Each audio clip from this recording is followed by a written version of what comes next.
ഒരു വലിയ ആരോപണവും ഒരു വലിയ ക്ലിപ്പിങ്ങും കേരളം മുഴുവനും പ്രചണ്ഡമായി പ്രചരിപ്പിച്ചിട്ടുണ്ട്. അതിനൊരു പശ്ചാത്തലവുമുണ്ട്. എന്നോടൊരാള് ഞാൻ എന്റെ പ്രസംഗത്തിൽ പറഞ്ഞു, മരിച്ച വീട്ടിൽ ഖുർആനാണോ ഓതൽ നല്ലത്, അതല്ല മാതൃഭൂമിയാണോ, ഇതിലേതാണ് അനുവദനീയം എന്ന് പറഞ്ഞപ്പോ മാതൃഭൂമി വായിക്കാം, ഖുർആൻ വായിക്കാൻ പറ്റില്ലെന്ന് പറഞ്ഞതിനെയാണ്.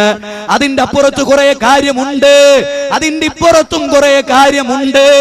അത് കേട്ട നാട്ടുകാർക്ക് അവ്യക്തതയില്ല, അത് പറഞ്ഞ നാട്ടുകാരെന്നെ ചോദ്യം ചെയ്തിട്ടില്ല. പിന്നെ ഇതറിയാത്ത, ഇത് മനസ്സിലാക്കാത്ത, ആ പ്രസംഗം ഞാൻ എവിടെ ചെയ്തു എന്നറിയാത്ത ഒരു കാര്യം നിങ്ങൾ മനസ്സിലാക്കണം. മാ യൽഫിളു മിൻ ഖൗലിൻ ഇല്ലാ ലദൈഹി റഖീബുൻ അതീദ്. നിങ്ങളുടെ വാക്കുകളൊക്കെ ഇവര് രേഖപ്പെടുത്തുന്നുണ്ട് അല്ലേ? ഖുർആൻ എങ്ങനെയാ പറയുന്നത്? കാഫ് 50-ാം അധ്യായം 16-ാമത്തെ വചനമാണ്. അതുകൊണ്ട് അതൊക്കെ ഒരു റെക്കോർഡിലുണ്ട്. ഞാൻ എന്ത് പറഞ്ഞിട്ടുള്ളത് എന്ന്. മൻ കാന യുഅ്മിനു ബില്ലാഹി വൽ യൗമിൽ ആഖിർ ഫല്യഖുൽ ഖൈറാ ഔ ലിയസ്മുത്. ഉദാഹരണത്തിലൂടെ ഞാൻ പഠിപ്പിച്ചു കൊടുത്തതാണ്. എന്താ ഇനി നിങ്ങൾ കേട്ടോളൂ. സംഭവം കാസർഗോഡ് ജില്ലയിൽ വെച്ചൊരു സംഭവം ഉണ്ടായി. അബ്ദുൽ ലത്തീഫ് കരിമ്പിലാക്കലും സുലൈമാൻ സഖാഫി മാടിയക്കലും ഒരു വീട്ടിൽ വെച്ച് അവര് രണ്ടുപേരും സംസാരിക്കാൻ ഒരു അവസരമുണ്ടായി. ഈ സംഭവം ആ നാട്ടുകാരനോട് ഉദ്ധരിച്ചതാണ്, ഔദ്യോഗിക റിപ്പോർട്ടുകളാണ്, ഞാൻ നേരിട്ട് സാക്ഷ്യം വഹിച്ചതല്ല എന്ന് ഞാൻ ആദ്യമേ പറയട്ടെ. അങ്ങനെ അവിടെ വെച്ച സുലൈമാൻ സഖാഫി, അതെന്താണെന്നറിയോ? അത് നിങ്ങൾ ഒന്നുകൂടെ മനസ്സിലാക്കുക. ഈ സദസ്സിനെ എന്തെങ്കിലും ഒന്ന് പറഞ്ഞു കിട്ടിയാ മതി. അങ്ങനെയുള്ള ഒരു സദസ്സാ സമസ്തയുടെ സദസ്സ്. ചിന്തിക്കില്ല, പഠിക്കില്ല. ഇന്ന ശർറസ്സവാബി ഇൻദല്ലാഹ് അസുമ്മും ബുക്കുമുല്ലദീന ലാ യഅഖിലൂൻ. ചിന്തിക്കാതെ ബ്ലൈൻഡ് ആൻഡ് മ്യൂട്ടുള്ള, അന്ധതയും ബധിരതയുമുള്ള ഖുർആനിന്റെ 8-ാം അധ്യായം 22-ാമത്തെ വചനം. അങ്ങനെ നമ്മൾ ആകരുതല്ലോ. അതുകൊണ്ട് നിങ്ങൾ അവിടെ ഒരു സംഭവം ഉണ്ടായി. ഈ ജനങ്ങൾ ഇരിക്കുന്ന സദസ്സിൽ സുലൈമാൻ സഖാഫി വിദഗ്ധമായ ഒരു ചോദ്യം ചോദിച്ചു അബ്ദുൽ ലത്തീഫ് കരിമ്പിലാക്കലിനോട്. മരിച്ച വീട്ടിൽ നിന്ന് മയ്യത്തിന്റെ അടുത്ത് മാതൃഭൂമി വായിക്കലാണോ നല്ലത്, അതല്ല അവിടെ പത്രം വായിക്കലാണോ നല്ലത് എന്നുമായിരിക്കാം അവർ ഉദ്ദേശിച്ചത്. അങ്ങനെയുമായിരിക്കാം മാതൃഭൂമി എന്ന് ചിലപ്പോൾ പറഞ്ഞിട്ടുണ്ടാവില്ല. മലയാള മനോരമയാണോ പറഞ്ഞത് എന്നും എനിക്ക് ശക്കുണ്ട്. എന്തായിരുന്നാലും ദിനപത്രം, ആ പത്രം വായിക്കാമോ അല്ല ഖുർആൻ ഏതാണ് ഉത്തമം എന്ന ചോദ്യം കരിമ്പിലാക്കലിന് പെട്ടുപോയി. മറുപടി പറയാൻ കഴിഞ്ഞില്ല. ആളുകൾ തെറ്റിദ്ധരിക്കാൻ സാധ്യതയുണ്ട്. മാത്രമല്ല രണ്ടുപേരും ഇരുന്നത് ഒരു വ്യക്തിക്ക് കാര്യം മനസ്സിലാകാനാകായിരുന്നു, അയാളുടെ നേതൃത്വത്തിലായിരുന്നു. കരിമ്പിലാക്കൽ പറഞ്ഞു പത്രം വായിക്കലല്ല ഖുർആൻ വായിക്കലാണ്. ആ സംഭവം ഉദ്ധരിച്ചിട്ട് ഞാൻ ഒരു സ്ഥലത്ത് പറഞ്ഞു, ആ ചോദ്യം സുലൈമാൻ സഖാഫി എന്നോട് ചോദിച്ചാൽ ഈ വന്നാള് മടങ്ങിപ്പോകുമെന്ന് ഞാൻ നോക്കൂല. മറിച്ച് എനിക്ക് എന്റെ മനസ്സ് തൃപ്തിപ്പെട്ട ഒരു മറുപടി, അവിടെ വായിക്കൽ മാതൃഭൂമിയാണ്, അത് അനുവദനീയമാണ്, ഖുർആൻ വായിക്കാൻ അവിടെ പാടില്ല എന്നാണ് ഞാൻ അവിടെ പറഞ്ഞത്. എന്നിട്ട് ഞാൻ വിശദീകരിച്ചിരുന്നു, സഹോദരാ, ഏതുപോലെ ബാത്റൂമിൽ നിന്ന് ഖുർആൻ വായിക്കാൻ പാടില്ല. അപ്പൊ ഒരാൾ ചോദിക്കുക, ഫാത്തിഹയ്ക്ക് പോരിശയില്ലേ, യാസീന് പോരിശയില്ലേ, അത് വായിച്ചാൽ ഒരു അലിഫ് ലാം മീം, അലിഫ് ലാം മീം, അങ്ങനൊക്കെ അലിഫ് ഒരു അറഫാണ്, ലാം ഒരു അറഫാണ്, മീം ഒരു അറഫാണ്, അതിന് ഇത്ര പുണ്യങ്ങളില്ലേ എന്ന് ചോദിച്ചിട്ടൊരാള്. ഏതുപോലെ കക്കൂസിലെ അയാൾ 10 മിനിറ്റ് ഇരിക്കുന്നു, 10 മിനിറ്റ് ഉണ്ടല്ലോ, ഇവിടുന്ന് ഖുർആൻ വായിക്കാലോ, ആരും കാണൂലല്ലോ അല്ലേ എന്നൊക്കെ ചിന്തിച്ചൊരാൾ അവിടെ ഖുർആൻ ഓതിയാലോ? അത് തെറ്റാണെന്ന് മാത്രമല്ല അതിന് ശിക്ഷയുണ്ട്, അതിന് ശിക്ഷയുണ്ട്. നേരെ മറിച്ച് ഒരാൾ വിചാരിക്കുക, രാവിലത്തെ പത്രം രാവിലെ കക്കൂസ് പോകുമ്പോ 10 മിനിറ്റ് വായിച്ചാൽ അപ്പണി അങ്ങ് കഴിയല്ലോ, അതുകൊണ്ട് കുഴപ്പമില്ല എന്ന് വിചാരിച്ചാൽ അത് പുണ്യമുള്ള കാര്യമല്ല, അത് ശിക്ഷയുള്ള കാര്യമല്ല, അത് അനുവദിക്കപ്പെട്ട ഒരു കാര്യമാണ്. അതുകൊണ്ട് പ്രിയപ്പെട്ടവരെ നോക്ക്, ഞാൻ വളരെ ലളിതമായി പറഞ്ഞോട്ടെ. വള്ളിയോത്ത് ഒരാൾ മരിക്കുന്നു, അയാളുടെ മയ്യത്തിന്റെ അടുത്ത് അവിടെ ഒരു ടീപ്പോയിൽ മാതൃഭൂമി പത്രവുമുണ്ട്, അവിടെ ഒരു ഖുർആനിന്റെ കോപ്പിയുമുണ്ട്. അങ്ങനെ അവിടെ ചെല്ലുമ്പോ ഒരാള് ഖുർആൻ എടുത്തു വെച്ചിങ്ങനെ കണ്ണുനീർ വാഴ്ത്തി ഓതിക്കൊണ്ടിരിക്കുകയാണ്. വന്ന സാധാരണക്കാരനായ മനുഷ്യൻ എന്താ വിചാരിക്കുക? ഇതിങ്ങനെ റസൂല് പഠിപ്പിച്ചതാണ്, ഇത് പുണ്യമുള്ളതാണ്, ഇത് റസൂല് പഠിപ്പിച്ചതായതുകൊണ്ട് തന്നെ സ്വർഗത്തിലേക്കുള്ള വഴിയാണ്.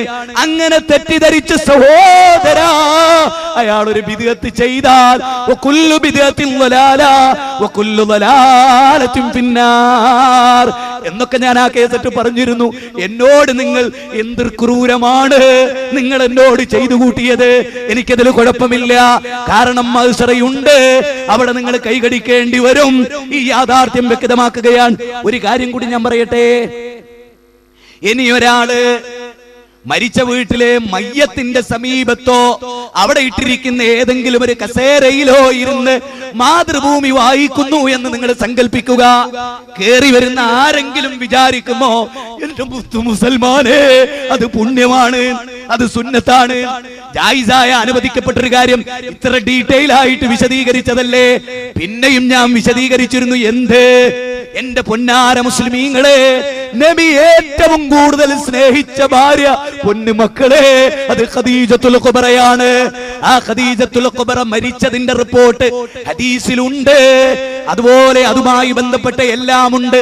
പക്ഷേ ഖദീജ ബീവിയുടെ മയ്യത്ത് കിടത്തിയെടുത്ത് മുത്തുനബി ഖുർആൻ ഓതിയില്ല, സഹാബികൾ ഓതിയില്ല, അവരാരും ചെയ്തില്ല. ഇനി നിങ്ങൾ ആലോചിച്ചു നോക്ക്, എത്രയെത്ര സഹാബികൾ മരിച്ചിരുന്നു, അവര് മരിച്ചെടുത്തവര് ഖുർആൻ ഓതിയില്ല, അവരുടെ ഖബറിനടുത്ത് ഖത്ം ഓതിയില്ല. അതുകൊണ്ട് തന്നെ ഖുർആനിന്റെ വചനം പഠിച്ചോ. 2 സൂക്തങ്ങൾ ഞാൻ നിങ്ങൾക്ക് പറഞ്ഞു തരാം. വമാ ആതാകുമുർ റസൂലു ഫഖുദൂഹു വമാ നഹാകും അൻഹു ഫൻതഹു. അല്ലാഹുവിന്റെ റസൂൽ എന്ത് കൊണ്ടുവന്നോ അത് സ്വീകരിച്ചോ. അല്ലാഹുവിന്റെ റസൂൽ ഉപേക്ഷിച്ചത് ഉപേക്ഷിച്ചോ. അത് ഉപേക്ഷിക്കൽ സുന്നത്താണ്. ഖുർആനിലെ 57 അധ്യായം 59 അധ്യായം നിങ്ങൾ ആലോചിച്ചു നോക്കണേ. 7-ാമത്തെ വചനം എന്താ ആ പറഞ്ഞു ഒന്ന് വിശദീകരിക്കാം. അതായത് മരിച്ച മയ്യത്തിന്റെ സമീപത്ത് വെച്ച് ഖുർആൻ ഓതാതിരിക്കലാണ് പുണ്യം, ഓതലല്ല.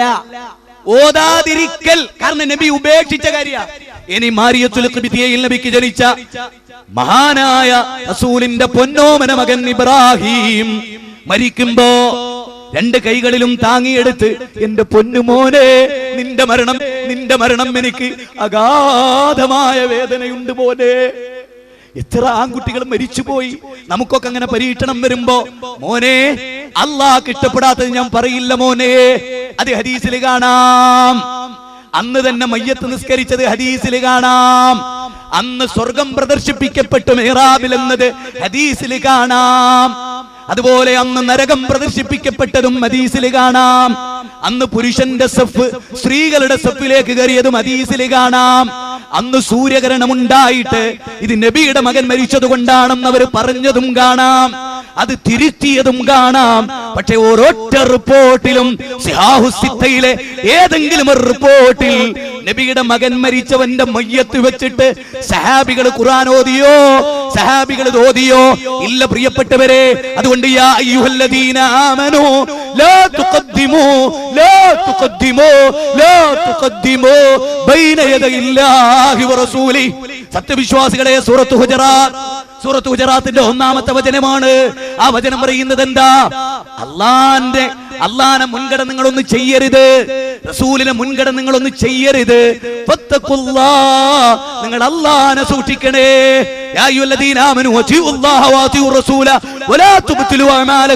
സത്യവിശ്വാസികളെ, നിങ്ങൾ അള്ളാനെ അനുസരിക്കണം, റസൂലിനെ അനുസരിക്കണം. നിങ്ങൾ അമല് ബാത്തിലായി പോകരുത്. 47-33.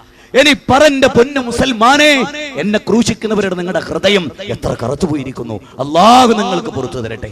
സഹോദരങ്ങളെ, ആന എഴുന്നള്ളത്തും അമ്പാരിയും വെടിക്കെട്ടുകളും കാണുന്ന, ഞാൻ അവസാനിപ്പിക്കാൻ ഇതൂടെ പറഞ്ഞു. ആന എഴുന്നള്ളത്തും അമ്പാരിയും ഇതൊക്കെ നമ്മൾ കണ്ടിട്ടുണ്ട്. ഇത് ഇസ്ലാമാണോ? അല്ല. ഇത് ഇസ്ലാമാണോ? അല്ല. പക്ഷേ ആനക്കെന്താ കുഴപ്പം? കേട്ടോളി. ആനക്കത്തെ കുഴപ്പം, ആന എന്ന് പറഞ്ഞ ഹറാമെന്ന് അറിയിട്ടുണ്ട്. ഖുർആനിൽ പറയുന്നത് ആനനെ തൊടാൻ പാടില്ല, കാണാൻ പാടില്ല, ഉപയോഗിക്കാൻ പാടില്ല. കാരണം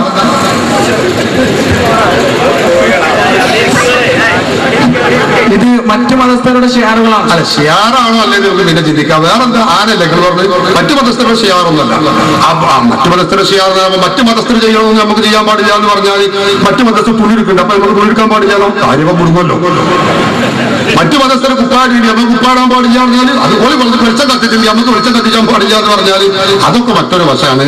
ഇസ്ലാം എന്ന് പറയുന്നത് ഇസ്ലാമിന്റെ വിഷയങ്ങളെ കുറിച്ച് കൃത്യവും വ്യക്തവുമായ മാർഗനിർദ്ദേശം ഇസ്ലാം പറഞ്ഞിട്ടുണ്ട്. അപ്പൊ അതുകൊണ്ട് തന്നെ ആന എന്ന് പറയുന്നത് ആനയുടെ കൊണ്ടുപോകുമ്പോൾ ആറാമൊന്നും ആവൂല എന്ന് കരുതിയിട്ട് ആനകളെ കൊണ്ടുനടക്കൽ വലിയ പുണ്യാണെന്ന് നമുക്ക് വാദം ചെയ്യാൻ അങ്ങനെ ആരും മനസ്സിലാക്കും വേണ്ട. അപ്പൊ അതിനകത്ത് അത് വലിയ പുണ്യകർമാണെന്ന് അങ്ങനൊന്നും നമ്മൾ പറഞ്ഞിട്ടില്ല. അതത്ര പ്രശംസിക്കപ്പെടേണ്ടതോ അല്ലെങ്കിൽ പ്രോത്സാഹിക്കപ്പെടേണ്ടതോ ആണ് എന്നൊന്നും ആരും തെറ്റിദ്ധരിക്കേണ്ടതില്ല. ഒരാളൊരാനെ കൊണ്ടുവന്നു, ആനപ്പുറത്ത് കിടന്ന് നടന്നു, യാത്ര ചെയ്തു, ഇസ്ലാമിന് തെറ്റുള്ള കാര്യമൊന്നുമല്ല. പക്ഷെ അതുകൊണ്ട് വേറെ ബുദ്ധിമുട്ടുണ്ടാവുകയാണെങ്കിൽ അത് മറ്റു കാരണങ്ങളാൽ തെറ്റാവും. അത് ആന മാത്രമല്ല, നമ്മളെ വണ്ടി മറ്റൊരാളെ ആക്സിഡന്റ് ആയി ബുദ്ധിമുട്ടാവും, അതിനൊക്കെ തന്നെയാണ്. അപ്പൊ അത് ആനക്കുള്ള മാത്രം പ്രത്യേകതയല്ല, ബുദ്ധിമുട്ടും വിഷമോ എവിടെ വരുന്നുണ്ടോ അതെല്ലായിടത്തും പ്രശ്നം വരും. അപ്പൊ അതനുസരിച്ച് ആനക്കും വരും, കുതിരക്കും വരും, വഹാബിക്കും വരും, എല്ലാവർക്കും വരും. അതുകൊണ്ട് മാത്രം ഇത് സംഗതി തെറ്റാണ് എന്ന് ഒറ്റയടിക്ക് പറയാൻ പറ്റില്ല. സമസ്തയുടെ AP സുന്നികളുടെ വാദപ്രതിവാദത്തിൽ പങ്കെടുക്കുന്നവരുടെ ഏറ്റവും പ്രഗത്ഭനായ പണ്ഡിതൻ അലവി സഖാഫി കൊളത്തൂരിന്റെ ശബ്ദമാണ് നിങ്ങളാ കേട്ടത്. ആനക്കെന്താ കുഴപ്പം? ആനനെ തുടരുത് എന്ന് ഖുർആനിൽ പറഞ്ഞിട്ടുണ്ടോ? ശരി, ആനനെ എഴുന്നള്ളിക്കണം എന്ന് ഖുർആനിൽ പറഞ്ഞിട്ടുണ്ടോ? ആനക്ക് നെറ്റിപ്പട്ടണം കെട്ടണം എന്ന് ഖുർആൻ പറഞ്ഞിട്ടുണ്ടോ? ആനയെ വെച്ചിട്ട് ചെണ്ട മുട്ടണം എന്ന് ഖുർആൻ പറഞ്ഞിട്ടുണ്ടോ? അങ്ങനെ പല ചോദ്യങ്ങളും. സുബൈ റക്അത്ത് 3 റക്അത്ത് പാടില്ലെന്ന് ഖുർആൻ പറഞ്ഞിട്ടുണ്ടോ? എന്റെ പൊന്ന് പൊട്ടാ, ഒന്ന് ആലോചിച്ചു നോക്ക്, എന്തൊരു ചോദ്യമാണ്. ആനക്കെന്താ കുഴപ്പമെന്നാ കേട്ടോ, ഖുർആനിലുണ്ടോന്നാ? അലം തറ കൈഫ ഫഅല റബ്ബുക ബിഅസ്ഹാബിൽ ഫീൽ അലം യജ്അൽ കൈദഹും ഫീ തദ്ലീൽ വഅർസല അലൈഹിം തൈറൻ നബാബീൽ തർമീഹിം ബിഹിജാറത്തിൻ മിൻ സിജീൽ ഫജഅലഹും കഅസ്ഫിൻ മഅകൂൽ. ഫീൽ നമ്പർ ആന നമ്പർ അധ്യായം തന്നെ ഉണ്ട്, ഖുർആൻ നോക്കിയിട്ടില്ലല്ലോ. എനിക്ക് കേട്ടോ, പള്ളിക്ക് നേരെ ആനനെയും കൊണ്ട് തെമ്മാടിത്തത്തിന് വന്നപ്പോ എന്താ ചെയ്ത്? ചൂട്ട വൈക്കോൽ കൂട്ടങ്ങളെ പോലെ അള്ളാഹ് ആനനെയും ആ കൗമിനെയാക്കി. ഇനി പറ, അള്ളാഹ്ക്ക് ഈ കാര്യം ആനനോട് വെറുപ്പുണ്ട്? അള്ളാഹ്ക്ക് ഇല്ല. ആനനെ ഉപയോഗിച്ച ആ മാർഗം പടച്ചവന് ഇഷ്ടപ്പെട്ടില്ല. ഇന്ന അവ്വല ബൈതിൻ വുളിയ ലിന്നാസി ലല്ലദീ ബിബക്കത മുബാറക വഹുദൽ ലിൽ ആലമീൻ. അല്ലാഹുവിന്റെ കലാം 3-ാം അധ്യായം 96. അള്ളാഹനെ ആരാധിക്കേണ്ടാക്കി ആദ്യ ഭാഗത്ത് പൊളിക്കാൻ വരെ അള്ള വിട്ടോ ആനനെയും കൊണ്ട് വന്നപ്പോ. അപ്പോ അള്ളാഹ് അത് വെറുത്തു. ഇനി ഇന്നത്തെ കാലത്ത് ഒരു വഹി ഇറങ്ങിയിരുന്ന ഒരു അവസ്ഥ എന്താ അറിയോ? ഈ ചെങ്ങായിനൊക്കെ സൂക്ഷിക്കാൻ പറഞ്ഞുകൊണ്ടിരിക്കുക അള്ളാഹ് വചനം ഇറക്കുക. അങ്ങനെ ഇറക്കേണ്ട കാര്യമില്ല, കാരണം എല്ലാ കാര്യവും അള്ളാഹ് പറഞ്ഞു തന്നിട്ടുണ്ടല്ലോ. ഇനി നിങ്ങൾ ആലോചിക്കുക, ആനക്കെന്താ കുഴപ്പം? ജീവന് കൊതിയില്ലാത്ത ആരെങ്കിലും ഈ ഭൂമിയിലുണ്ടോ? മാറുപോലും കാണിച്ചു ഓടുന്ന ഉമ്മമാരെ, സ്ത്രീകളെ നിങ്ങൾ കണ്ടുവോ? ഇത് ചേറ്റുവയിലെ, തൃശൂർ ജില്ലയിലെ ചേറ്റുവയിലെ നേർച്ചയാണ് മുസ്ലിങ്ങൾ നടത്തുന്ന നേർച്ച. എന്റെ പൊന്നാര മുസ്ലിമീങ്ങളെ, ഇത് നേർച്ചയാണോ? ഇത് നേർച്ചയാണോ? ഇത് ഇസ്ലാമാണോ? ഇതെത്ര അപകടകരമാണ്. സമാധാനം എന്ന പേരിൽ അറിയപ്പെടുന്ന ഒരു മതം അസമാധാനം ഉണ്ടാക്കുമോ? ഒരു വലിയ ജീവി, അതിനെ കൊണ്ടുവന്ന് പീഡിപ്പിക്കുക. ആളുകൾ പാഠം ഉൾക്കൊള്ളുന്നില്ല. മനുഷ്യരെ, ഇതൊക്കെ എന്താ ആളുകൾ മനസ്സിലാക്കാത്തത്? എന്റെ പ്രിയപ്പെട്ടവരെ, ഞാൻ നേരത്തെ ഉദ്ധരിച്ച ഒരു ഹദീസിന്റെ അർത്ഥം പറയാൻ മറന്നുപോയി. അത് ഇതിനോട് ചേർത്ത് പറയട്ടെ. മസലി മസലി വ മസലുക്കും കമസലി റജുലിൻ ഔ കദനാറാ. എന്റെ ഉദാഹരണം ഒരു തീ കത്തിച്ചു വെച്ചവനെ പോലെയാണ്. അതിലേക്ക് പാട്ടുകൾ പാറി വരുന്നു, അതിലേക്ക് പക്ഷികൾ പാറി വരുന്നു. അതിനെ ഞാൻ തടുക്കുകയാണ്. നിങ്ങൾ നരകത്തിലേക്ക് കുതറിയോടുകയാണ്. ഞാൻ നിങ്ങളുടെ കോന്തല പിടിക്കുകയാണ്. എന്റെ പ്രിയപ്പെട്ടവരെ, ആനക്കെന്താ കുഴപ്പമെന്ന അതേ കേസറ്റിൽ തന്നെ അലവി ചോദിക്കുന്നു, ചെണ്ടക്കെന്താ കുഴപ്പം? ചെണ്ട അനുവദനീയമാണ്. നിങ്ങൾ ആലോചിച്ചു നോക്കൂ, ക്ഷേത്രത്തിൽ ഭാസ്കരൻ മുട്ടുന്നു, അത് ഭാസ്കരന്റെ വിശ്വാസമാണ്, അതാരും എതിർക്കുകയില്ല. അതേ ഭാസ്കരൻ കള്ളും കുടിച്ച് നേർച്ചയിൽ മുട്ടുകയാണോ? യാ അയ്യുഹല്ലദീന ആമനൂ ഇന്നമൽ ഖംറു വൽ മൈസിർ, 5-ാം അധ്യായം 90-ാമത്തെ വചനം. മദ്യം നിങ്ങൾക്ക് ഹറാമാണ്. നേർച്ച സ്ഥലത്ത് കാണുന്നത് ഹറാമാണ്, സംഗീതമാണ്. ഇനി നിങ്ങൾ ആലോചിക്കേ, ഇത് ഇസ്ലാമാണെങ്കിൽ അത് അബൂബക്കർ സിദ്ദീഖ് റളിയല്ലാഹു അൻഹു ചെയ്യണമല്ലോ. അത് ഉമർ ഇബ്നുൽ ഖത്താബ് ചെയ്യണമല്ലോ, അത് ഉസ്മാൻ ഇബ്നു അഫ്ഫാൻ ചെയ്യണമല്ലോ, അതുപോലെ അലി ഇബ്നു അബീ താലിബ് ചെയ്യണമല്ലോ.